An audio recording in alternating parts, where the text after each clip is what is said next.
EMA is very powerful if you use it correctly. There are a lot of uses, and then one of them is to confirm the trade entry. In this case, normally we need to use together with other setups. So here, the EMA will increase the probability of the trade. And the second, it serves as the support and resistance. Let's take a look at an example. In this chart, we can see there's a PP level here. This is the London Open. And then after the London Open, it goes up and goes down. So we can clearly see there is a value zone here because it's been in this zone quite a while.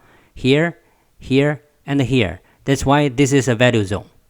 After the market goes down here, we can see that it's breaking this PP level a little bit, but not that much. So at this point, you wonder if the market is going up or going down, whether it's gonna be a range day or this gonna be a trend. Here is when we are going to use the EMA. First, you can see the EMA curve here. Basically, at this point, the market is under the EMA. This means it is a downtrend here.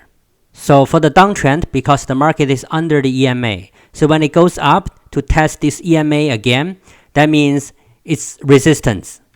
And also at the same time, we have the value zone as the resistance level as well. So combining the value zone here and also the EMA here, the market goes up to test both resistance, and then there's a good opportunity for you to trade downward to short. As you can see, the market pulls back, and then here comes a signal bar. And then after the signal bar closes, you want to trade downward. Once again, in this situation, the EMA must be used together with other setups.